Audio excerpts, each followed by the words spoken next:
अस्सलाम वालेकुम। Welcome to my YouTube channel learning with Z. आज मैं आपके साथ एक वीडियो शेयर करने वाला हूं जिसमें मैं आपको डाटा कनेक्शन यानी पीएचपी में माईसीक्वल को यूज़ करते हुए डाटाबेस का कनेक्शन कैसे क्रिएट होता है आपकी वेबसाइट के साथ। आपने कोई भी वेबसाइट क्रिएट करने लगे हैं तो सबसे पहले आपको डाटाबेस को कनेक्ट करना ही होता है अपने फ्रंट एपीआई के साथ।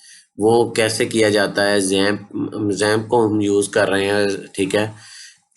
तो अब मैं आपको ये ये बहुत बेसिक सा तरीका है, बड़े ध्यान से देखिएगा। दो चार या दो तीन स्टेप्स ही हैं, तो आपने उनको फॉलो करना है और इसका जो है डाटाबेस का कनेक्शन इस्टेब्लिश कर लेना है। इसको कनेक्शन स्ट्रिंग भी बोला जाता है कि जो आपका डाटाबेस है और उसका फ्रंट एंड का जो है वो कनेक्शन एस्टेब्लिश होता है। उसमें सबसे पहले आपको डीबी कनेक्शन या कोई भी आप अपनी मर्जी से इस फाइल का नाम रख सकते हैं। ज़रूरी नहीं है कि डीबी कनेक्शन डॉट पीएचपी ही होगी पीएचपी की ही फाइल, लेकिन आप अपनी मर्जी से कोई नाम रख सकते हैं ताकि आप का असल में ये ज़रूरी नहीं है कि सिर्फ इंडेक्स डॉट पीएचपी में यूज़ हो।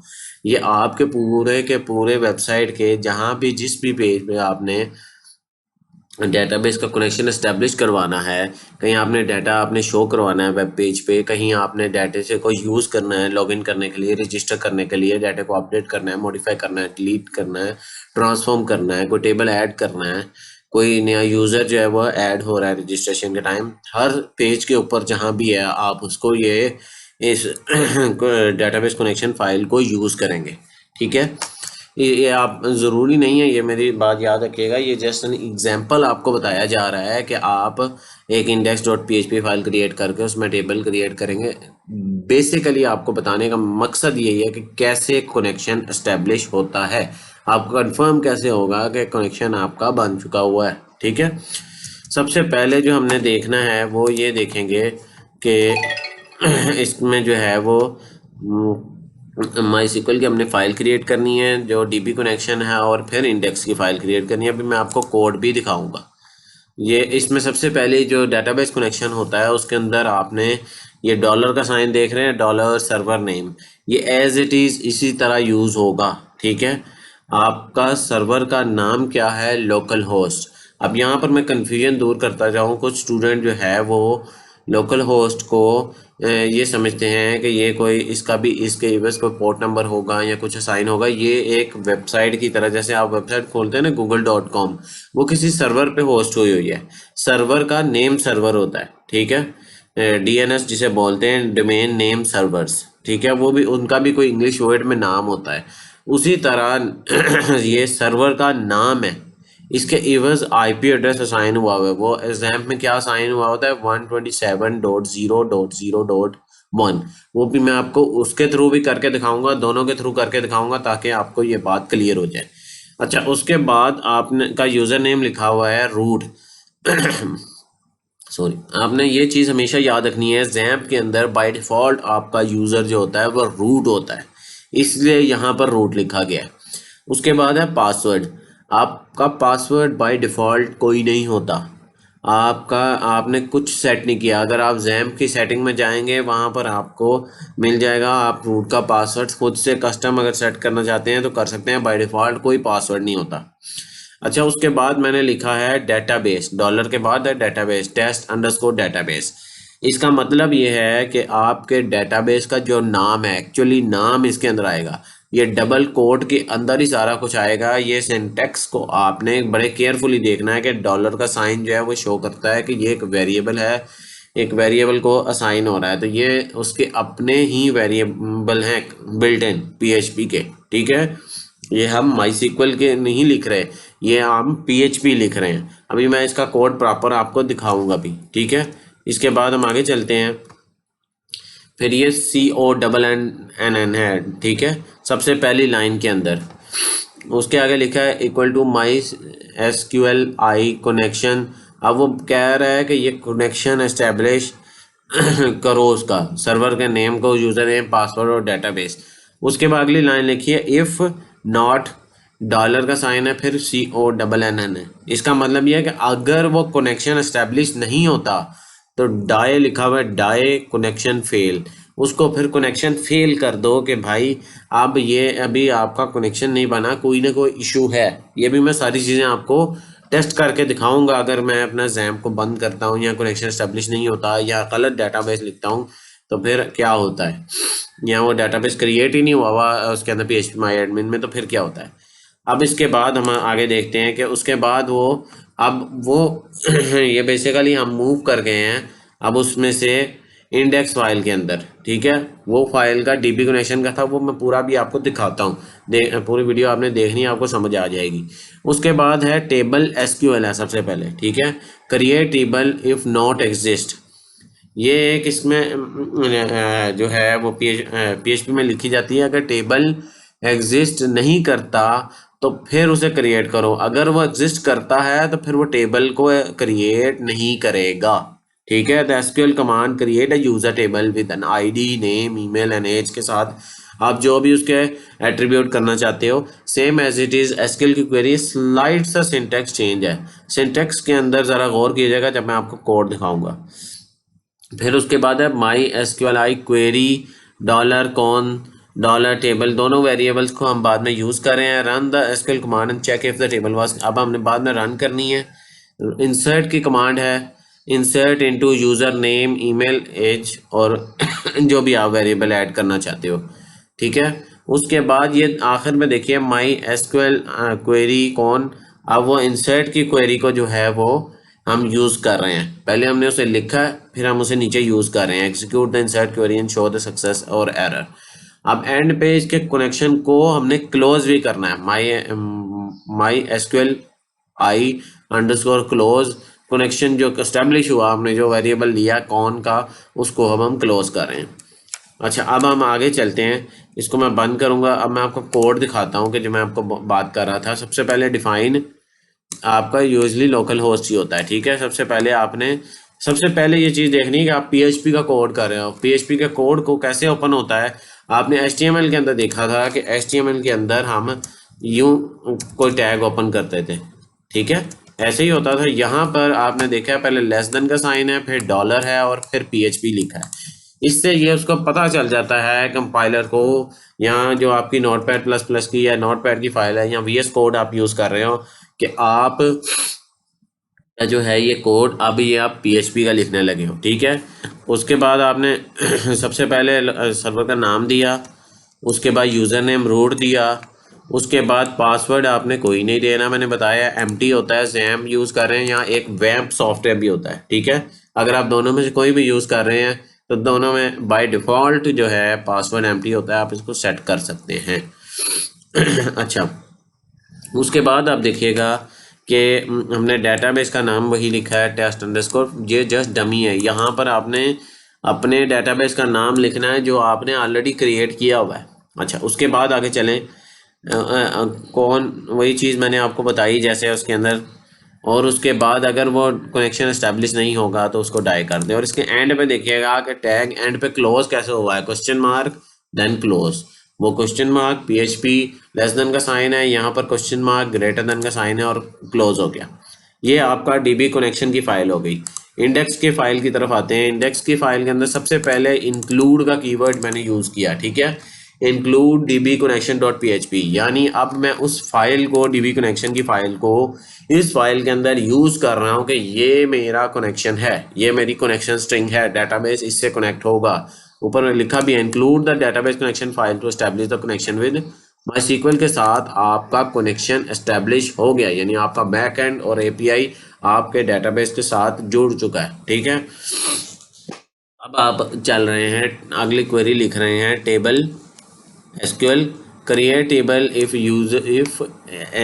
if not exist यूजर्स का ये मतलब नहीं है कि यूजर्स कोई यूजर, यहाँ पर टेबल का नाम लिख रहा है, ये उस टेबल का नाम यूजर्स है। आप अपनी मर्जी से यहाँ पर कोई नाम यूज कर सकते हैं। इसमें आप देख रहे होंगे कि स्लाइड सा डिफरेंस है इसकी क्वेरी के अंदर, यानी जो आप क्वेरी उसके अंदर कर रहे थे MySQL के अंदर, PHP माई एडमिन के अंदर, उसमें थोड़ा सा सिंटेक्स फ़र्क था और यहाँ पर देखिए थोड़ा सा फ़र्क है।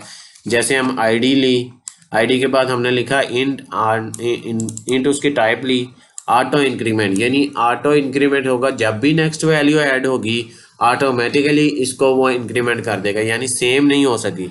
जैसे हमने उसको यूनिकली आइडेंटिफाई करना था, इसको प्राइमरी की बनाना था, नॉट नल हमने वहाँ किया था कि ये एम्प्टी नहीं हो सकती, तो हमने यहाँ पर लिखा कि ये ऑटो इंक्रीमेंट होगी, ठीक है।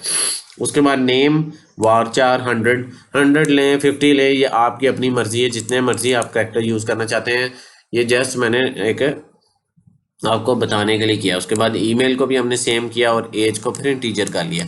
इसमें यह चीज़ नोट कीजिएगा कि ये इन्वर्टेड क्वेरी जो है ये इन्वर्टेड डबल कॉमास के अंदर है और ये ब्रैकेट एक ही दफ़ा लगी हुई है, ठीक है।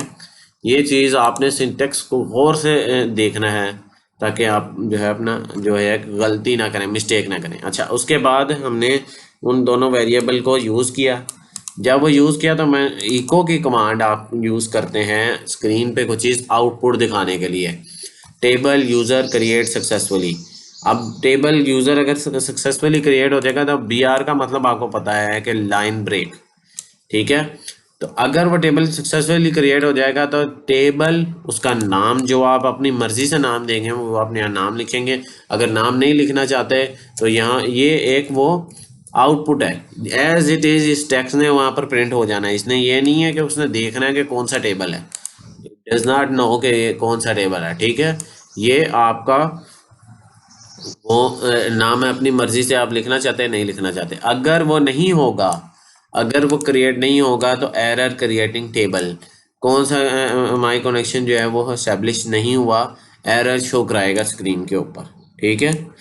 इसके अंदर कंपाइलर होता है, वैसे तो कंपाइलर मौजूद होता है जैम के अंदर, वो चेक कर लेता है थोड़ा बहुत, लेकिन आपने खुद भी एरर हैंडलिंग करनी होती है। ये पूरा टॉपिक एरर हैंडलिंग का कि आप अपनी वेबसाइट के अंदर प्रॉपर एरर हैंडलिंग करें।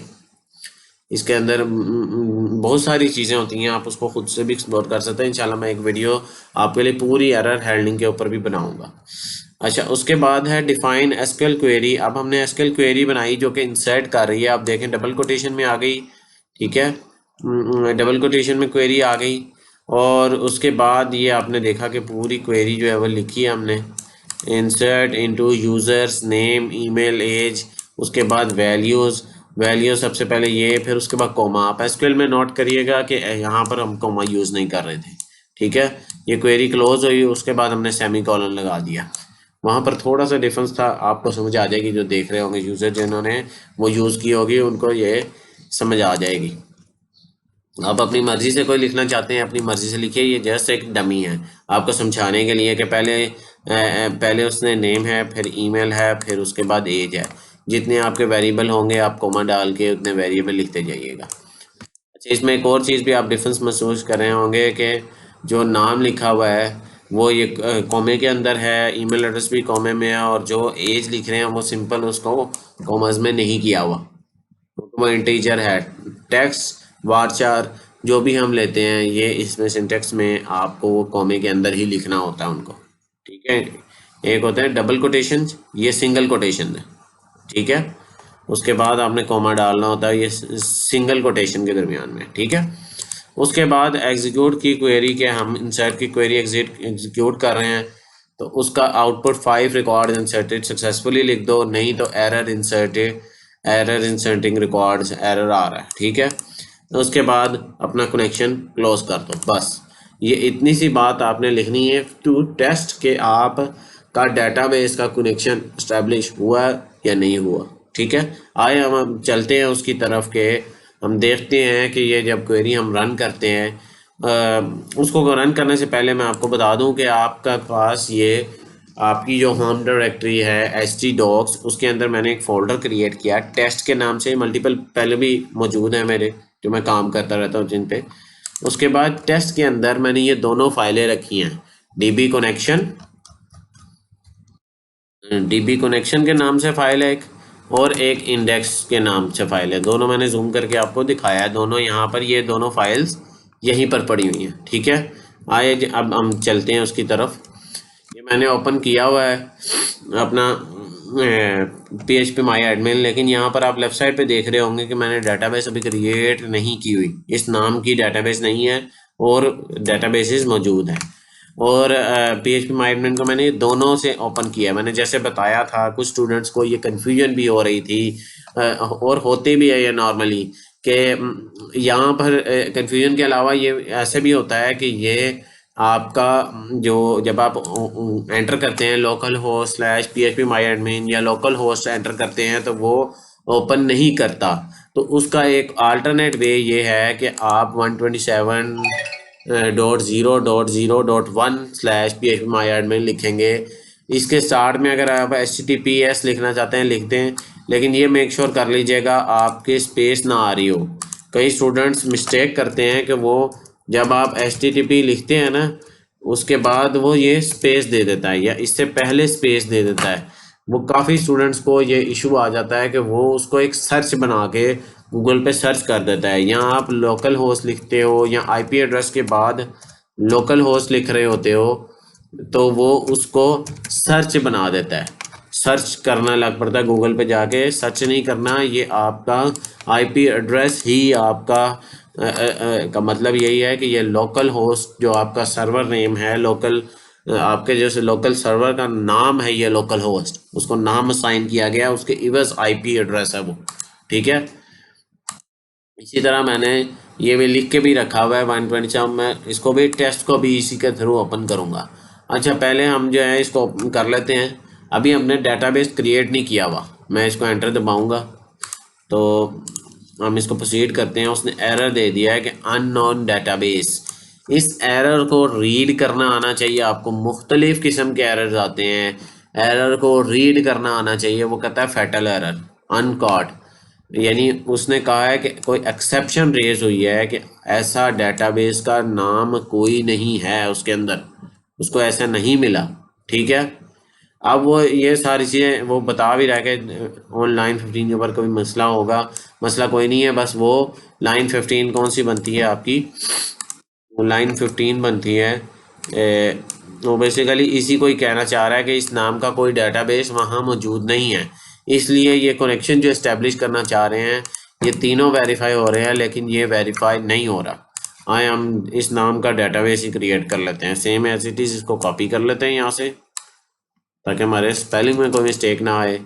न्यू पे जाते हैं और डेटाबेस का नाम लिखते हैं और ये क्रिएट कर लिया। अब ये लेफ़्ट साइड पे आपके शो होना स्टार्ट हो गया। इसमें कोई टेबल नहीं है, कुछ नहीं है। वापस आएँ, इसको दोबारा ब्राउज करें, Ctrl+Shift+R कर लें। अच्छा, अब वो कह रहा है कि अब आपका सिंटेक्स में कोई इशू है, सिंटेक्स एरर आ रहा है। किस में, किस लाइन में आ रहा है? लाइन नंबर 14 के अंदर अब एरर है। कौन सी फाइल में? index.php की फाइल में लाइन नंबर 14 के अंदर इशू है। अब यहाँ पर वो कोई इशू दिखा रहा है। मैंने दोबारा मैंने अब दोबारा चेक किया कि इशू क्या था। मैंने एरर को ट्रैक किया, नेट पे सर्च किया कि क्या आया, इशू क्या आ रहा था। ठीक है, वो बार बार सेम एरर जो है वो दे रहा है कि आपके ये कमेंट्स यूज़ हुए हैं। बेसिकली आपका इशू ये आ रहा है कि मैंने यहाँ पर इस क्वेरी के अंदर ही जो है वो कमेंट करने की कोशिश की हुई है टू एक्सप्लेन करने के लिए। मैं इसको हटा के अपना कोड जो है वो मॉडिफाई कर रहा हूँ। ठीक है, अपडेट कर दिया मैंने। तो अब वो हम इस कोड को जो है रन करते हैं। वो जब हमने रन किया तो रन हो गया, टेबल यूज़र क्रिएटेड सक्सेसफुली, और 5 रिकॉर्ड उसमें ऐड हो गया। अब इसका मतलब ये है कि आपके डेटाबेस का कनेक्शन भी इस्टेब्लिश हो चुका है और आपका डेटाबेस के अंदर टेबल क्रिएट हो गया।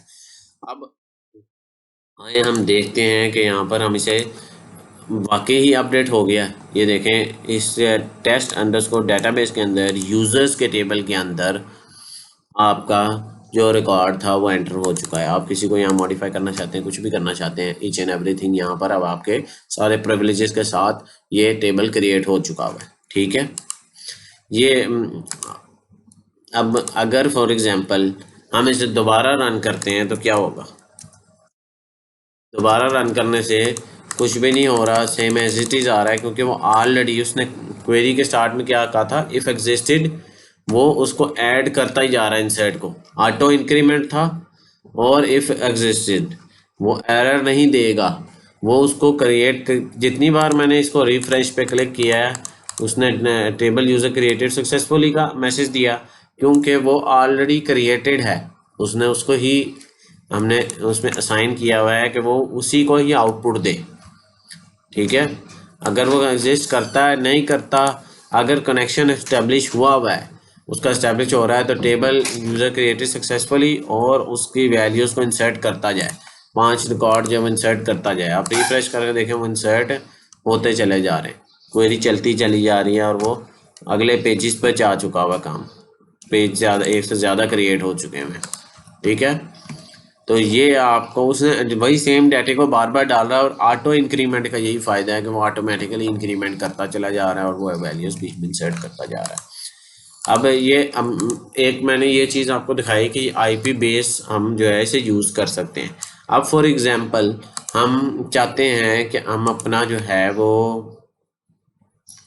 डेटाबेस चेंज कर लें, डीबी कनेक्शन जो है उसमें जाके हम अपना डेटाबेस चेंज करें, किसी और डेटाबेस के ऊपर काम करना चाहते हैं, तो फिर हमें सिंपली कुछ भी नहीं करना पड़ेगा, ये सारा कुछ एज इट इज़ ही हमारा कोड रहेगा, सिर्फ हम अपना डेटाबेस चेंज कर लेंगे।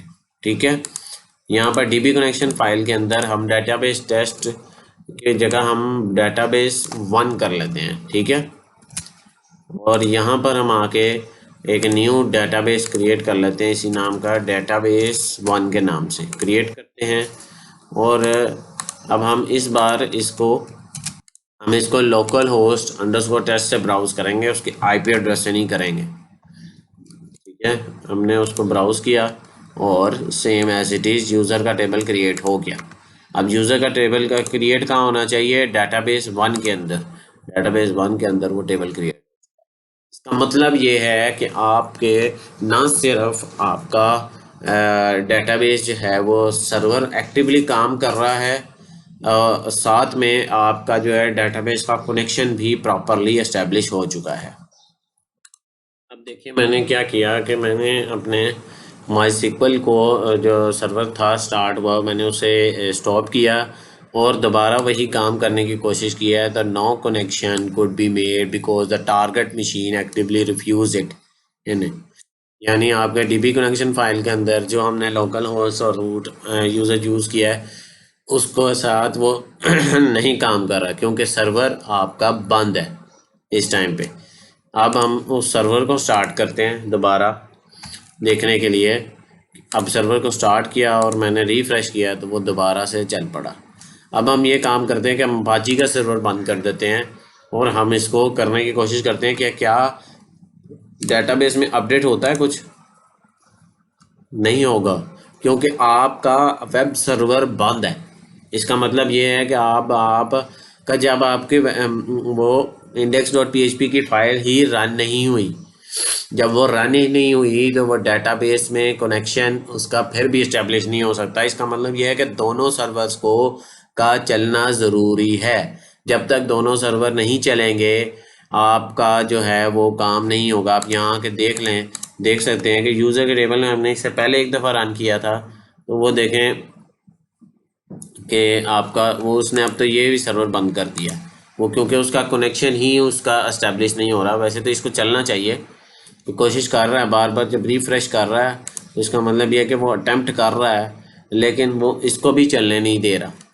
तो आपने कोशिश ये करनी है कि दोनों सर्वर एक्टिवली स्टार्ट होंगे, दोनों रन हो रहे होंगे एक टाइम पे, तब ही आपका जो है वो काम प्रॉपरली चलेगा, अदरवाइज़ आपका काम रुक जाएगा। देखें ये सिर्फ 2 दफ़ा एंट्रीज हुई हैं, तीसरी दफ़ा जब मैंने उसे प्रेस किया था, रिफ़्रेश किया था, तो वो आपका डाटा अपडेट नहीं हुआ।